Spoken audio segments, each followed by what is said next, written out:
WordPress theme developer হওয়ার স্বপ্ন আমাদের অনেকেরই, কিন্তু একজন ওয়ার্ডপ্রেস থিম ডেভেলপার হওয়ার সঠিক রুটম্যাপটাই আমরা জানি না। একজন সফল ওয়ার্ডপ্রেস থিম ডেভেলপার হতে হলে সর্বপ্রথম আপনাকে জানতে হবে ওয়েব ডিজাইন সম্পর্কে।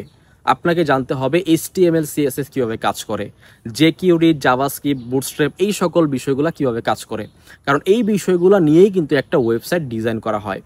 এখন আপনি যখন ওয়েব ডিজাইন সম্পর্কে জানেন না, কিন্তু আপনি ওয়ার্ডপ্রেস থিম ডেভেলপমেন্টের কোর্সে অ্যাডমিশন নিছেন, একটা সময় গিয়ে আপনি বুঝতে পারবেন যে আপনার এই জিনিসগুলো না জানার কারণে আপনি আর সামনের দিকে আগাতে পারতেছেন না। ফর এক্সাম্পল, আপনি ডাইনামিক করতেছেন একটা মেনু।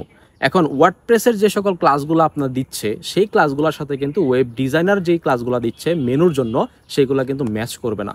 সো আপনাকে ওই জায়গাটাতে কাজ করতে হবে। আপনাকে সাস কীভাবে কম্পাইল করতে হয় সেই জিনিসটা জানতে হবে, CSS কীভাবে কাজ করে সেই জিনিসটা জানতে হবে।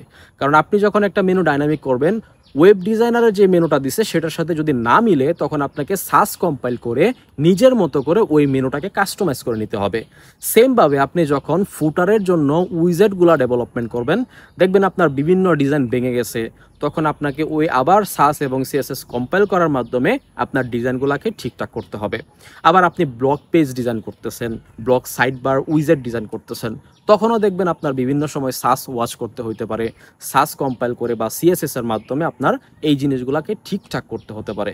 সুতরাং ওয়ার্ডপ্রেস থিম ডেভেলপমেন্ট কোর্সে অ্যাডমিশন নেওয়ার আগে আপনি অবশ্যই ওয়ার্ডপ্রেস থিম ডেভেলপমেন্ট নিয়ে কাজ করেন, তাতে কোনো সমস্যা নাই, কিন্তু ওয়েব ডিজাইন সম্পর্কে আপনাকে মিনিমাম একটা নলেজ থাকতেই হবে। আমরা আমাদের এই কোর্সে একদম ওয়েব ডিজাইনের বেসিক টু অ্যাডভান্স পর্যন্ত দেখিয়েছি। আমরা আমাদের কোর্সটাকে থিম ফরেস্টের জন্য সম্পূর্ণ রেডি করেছি। আমরা থিম ফরেস্টে অ্যাকাউন্ট ক্রিয়েট থেকে শুরু করে একটা প্রোডাক্ট ডেভেলপমেন্ট থেকে শুরু করে একদম থিম ফরেস্টে অ্যাপ্রুভ পর্যন্ত দেখিয়েছি। সুতরাং আপনি যদি আমাদের ওয়েব ডিজাইনের কোর্সটাতে এনরোল করেন এবং পুরো কোর্সটা শুরু থেকে শেষ পর্যন্ত আপনি কমপ্লিট করেন, একজন ওয়ার্ডপ্রেস থিম ডেভেলপার হওয়ার জন্য মিনিমাম যতটুকু জানতে হয় তার থেকে বেশি আপনারা আমাদের এই কোর্সের মধ্যে থেকে পাবেন। তাই দেরি না করে আজই এনরোল করুন আমাদের এই front end development with theme forest A to Z কোর্সে।